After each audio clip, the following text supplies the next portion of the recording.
Now we're rolling. Damage Plan MMA podcast. I'm Jason, as always, my co-host and the voice of MMA in Utah, Mr. Zac Partridge. Oh, how did you like that introduction? That was pretty good. Mic drop. Just knocked my mic over. My mic's gonna freeze, and I'm gonna be no mic drop. We just started. You. Hey, check this out. It's on our website now. Yeah, choke dealers. Choke dealer. I'm not dealing out any chokes yet because I'm still learning how to punch somebody. But once I learn how to punch somebody, then I'm going to graduate to learning how to choke somebody. That's how you got to do it. Anyways. I mean, I figured you have to learn how to punch somebody first, right? Because I can't just walk up to somebody and choke them, right? I don't know. Yeah, why not? Anyways, enough about me. We got a fighter spotlight today. Excited to have Mr. Zac Hamilton on to join us. Fighting out of EGBAR, Provo, Utah, fighting on the SteelFist Fight Night card June 18th. What's up, Zac? Hell yeah. Thanks for having me, guys. I'm super excited. Dude, before we even get started, because I know Zac's got a ton of questions for you, I just got to ask, what is in the water down in Provo? What are you guys doing down there? Dude, EGBAR is thriving right now, man. It is insane. Honestly, I got to give a lot of credit to, obviously Dane. He's a legendary coach, man. He's very high respected in the martial arts community, and also just we got some badasses down there. People don't mess around down there, that's for sure. It's funny. I was talking to somebody a couple weeks ago, and they were asking me about some fights, and I won't say any names, but they were asking me about what a certain fighter, and I said he trains out of EGBAR. He's going to be ready. Like it's like if you see that EGBAR name under the person's name, the gym they fight out of, then they are going to be ready and they are going to bring it. Win or lose, they're going to bring it. So, man, shouts out to you guys down there, man. Thank you. Yeah. Okay, Zac. A lot of hard.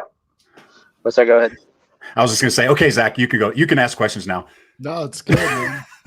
Everything's good in the hood.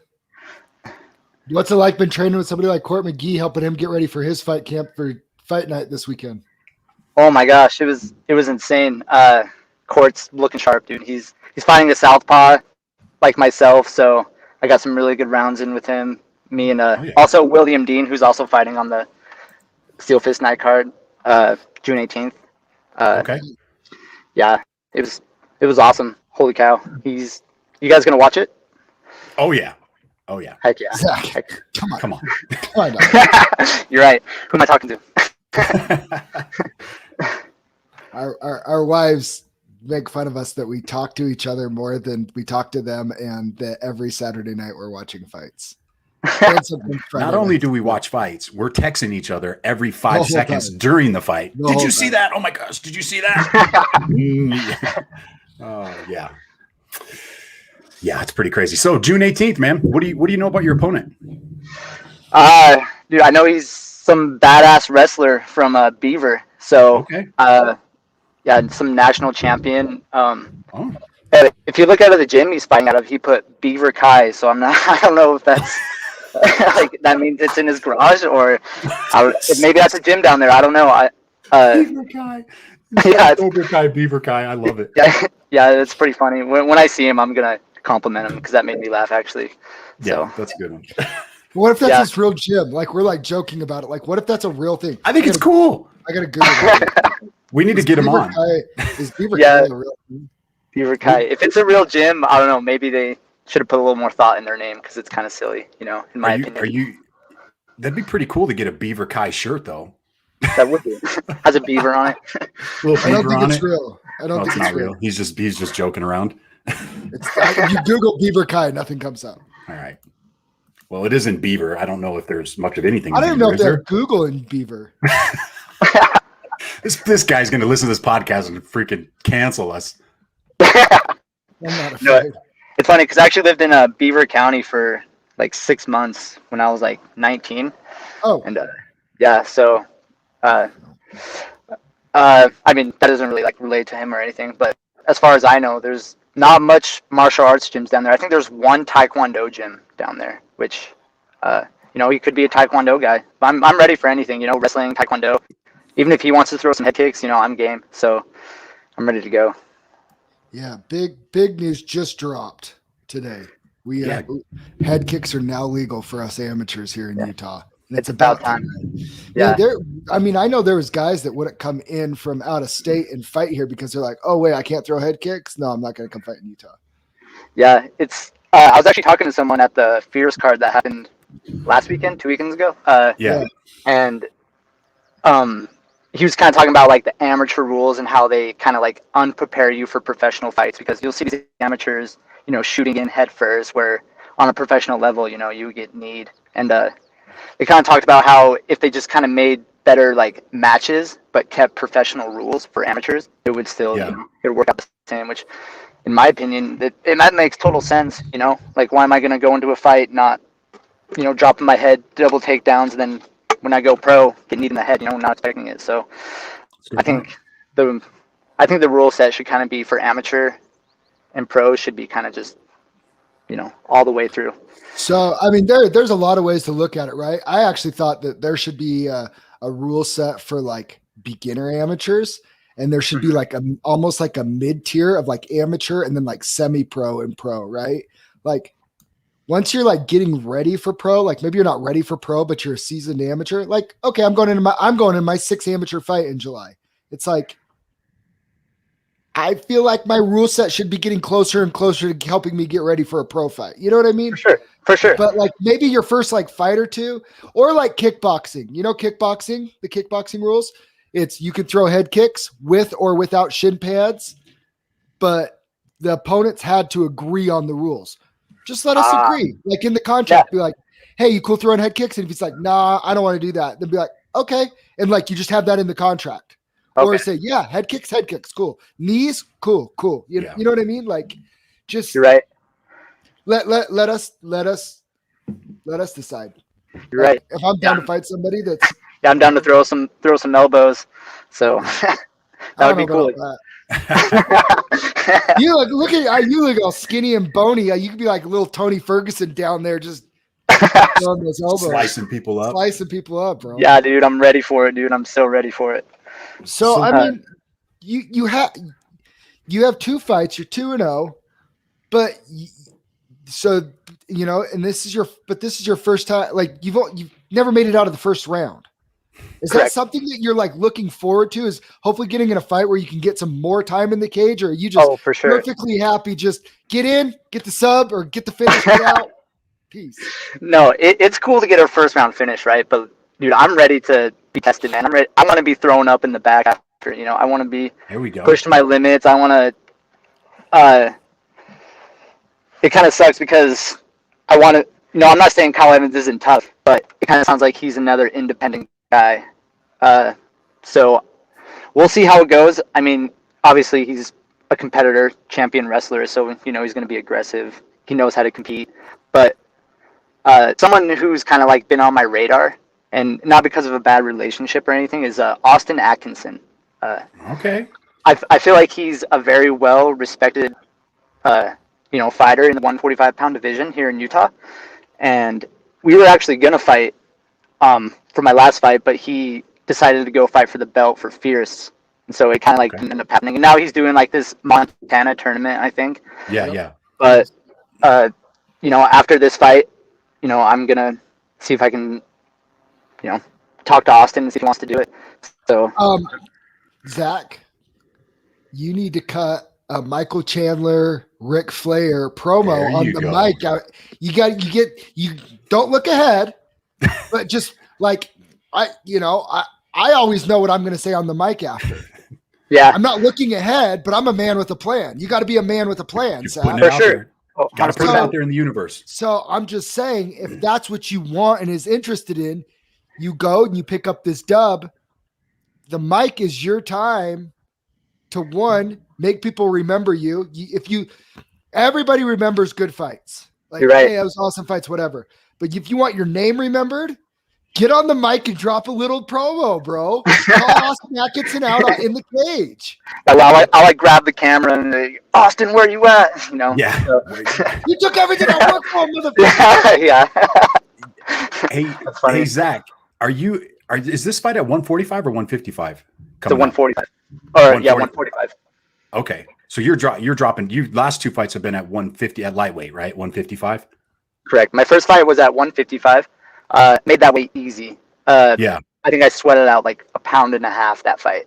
So I was like, I'm ready to push it down to 145, which I was going to fight Austin at 145, but then I fought Noah Dunyan, and he wanted to meet me at 150. So it was kind of cool. So I'm going like 155, 150. Now I'm going to 145. So it's like I'm getting a real feel. Like, so go ahead. Is featherweight going to be your class? Like that's where you want to fight? Yeah. So this is going to be a real test for me. I'm going to see how I feel. I might feel like complete shit at 145. Who knows? But right now, dude, I'm walking around at 160 pounds, and I feel great.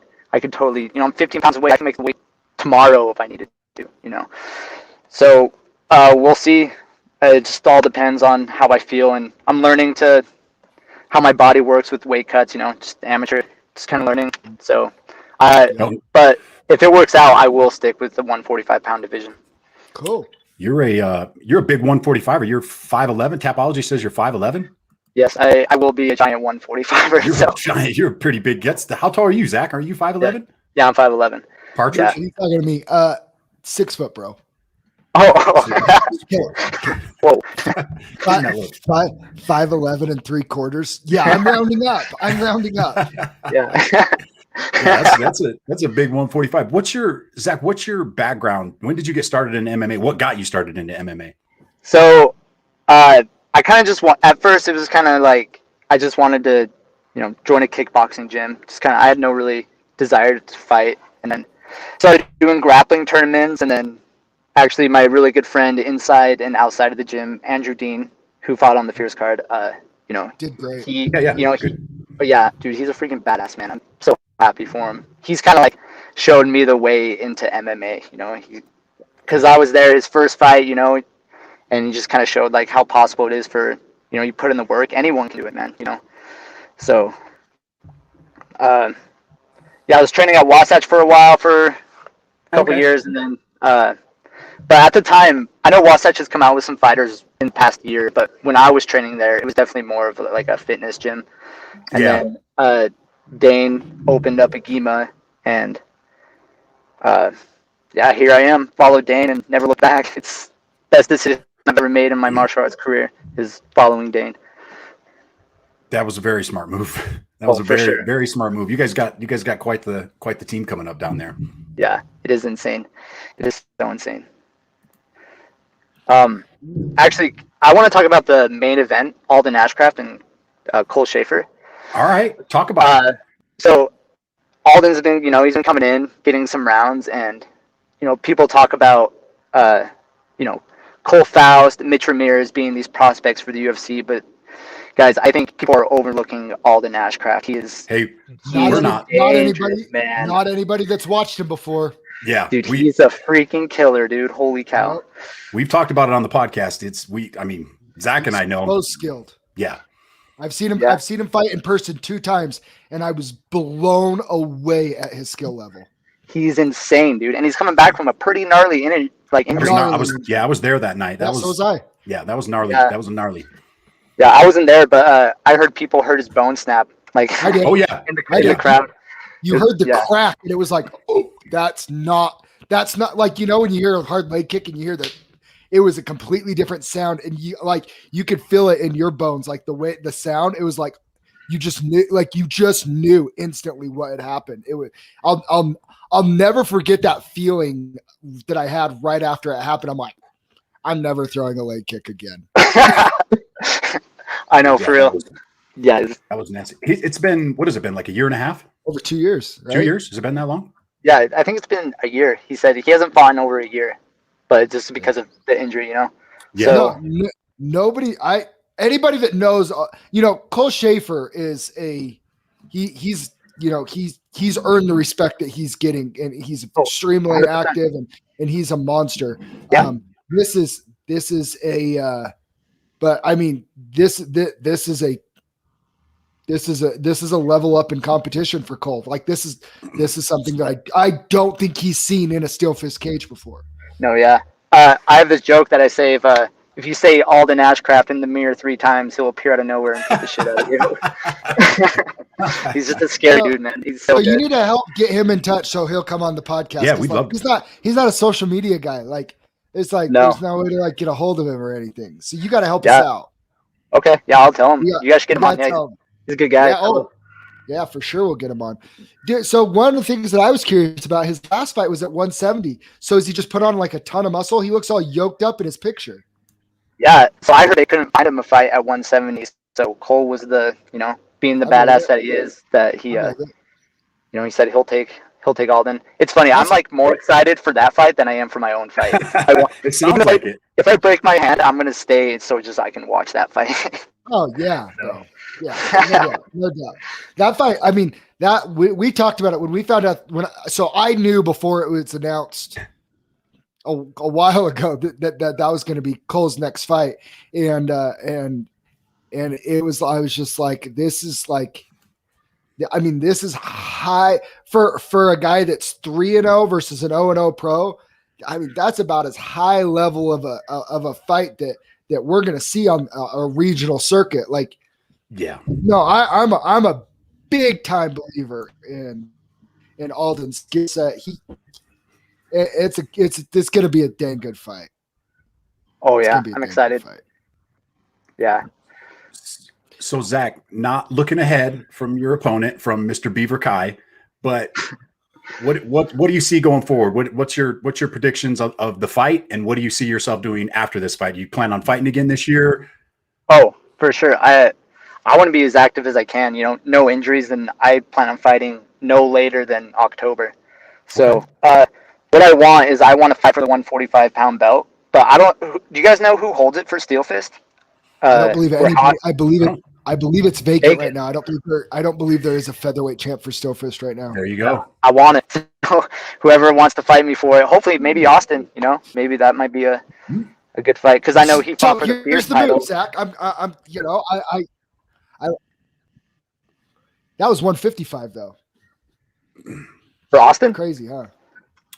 Yeah, yeah. I think he fought for 155 at Fierce. Desmond Monabot. Weird. He bought 55. Desmond Monabot 155. Oh. So anyway, so here's. Zach's got a little internet. Get on the mic. You're gonna be humble. You're gonna thank your team. You're gonna thank your coaches. You're I do or is Hamilton? You, Partridge. Which one? Yeah, you're kind of breaking up, Zach. Dang it. Your internet's all. Anyways. Give me 1 sec. Just stay still. I'll fix this. Just stay still. Zach's going to give you the promo to cut right after you win. Yeah, you're gonna thank everybody. You're gonna be humble. You're gonna be great, and then they're gonna say, "Hey, when do we want to see you? Are we gonna see you in this cage again?" Right? That's what they're gonna say. And you're gonna grab the microphone and try and get it out of his hand. He's not gonna let you because he's a professional. So he's not gonna let you take it, but you're gonna try, and then you're gonna put the mic right up to your mouth, and you're gonna say, "Austin Atkinson, you were supposed to fight me once. Come fight me again for the SteelFist vacant 145 strap. Kevin and Pat, I've earned this." And you're gonna shove the mic away, and you're gonna walk out and not say a word to anybody. Dude, I'm gonna do it, man. It's the move. It is. I feel like Kyle Evans is just another step on the ladder, dude. So you could even get a step further and pull the Chael Sonnen and say, "Austin Atkinson, you absolutely suck." Yeah. Not that Austin does. I like Austin. Austin does. I'm just saying, you gotta get some noise on there, man. You're right. Oh man, I love it. Love it. Yeah, don't say Austin sucks. I don't see you. I don't think you're absolutely. That's funny. Yeah. But the Chael call out's my favorite. If it's vacant, then I'm definitely gonna ask for it, dude. 3-0. Yeah, I got it, dude. I want it, dude. I got my title shot after I was 3-0. Go get yours. Yeah. Get 3-0. Ask for a title shot. Yeah, dude. I'm gonna get that belt, dude, and put it around my waist and give it to Dane. So there you go. It's gonna be awesome. Hey, just don't jump on the cage after you win. Just maybe I could, and then go fight in Idaho for a couple months while my suspension ends up in Utah. So it don't work like that. It don't work like that. You get suspended here. They uphold those suspensions in other places. Just FYI. Probably not in Montana. Just a heads up. Not in Montana. Montana doesn't even have a commission. I know. So. You could just go up there and fight. Go fight. Yeah, just go fight. They don't have weight classes. They don't have anything. You can fight anybody up there. You fight cows, buffaloes. We could probably do that at Beaver Kai too. Oh, hey, no, we need to try to get your opponent on here because no shade to your opponent. It's just, dude, I'm generally curious. Is like, where is this Beaver Kai and who's running it? I'm gonna message him and get him on. We're gonna message. You should. So definitely. Zach, do you have any sponsors you want to give a shout out to? Anybody you want to say thank you to before we got out of here? Sponsors, I guess my one and only sponsor would be North South. They're making me a really cool pair of shorts. You guys should check them out. They make some pretty cool, more like boarding shorts. Definitely more like surfing style. They're cool. They make a good design. And Jason and Kelly, the owners of the company, they're really good people. So put me in contact. I want some sweet shorts for my fight in July. Dude, you should. Jason. Damn, dude, I'm spacing his last name, but yeah, I'll send you his information, man. Him and Kelly, they're good people. I'm sure they'll hook you up with some sick gear. Let's do it. Hell yeah. Well, man, we'll let you get out of here. We will see you June 18th in the SteelFist cage, and we will be awaiting your promo after your win. Thank you, guys. Thank you so much for having me. I'll see you guys later. Zach. Thanks, brother. Appreciate it. Bye.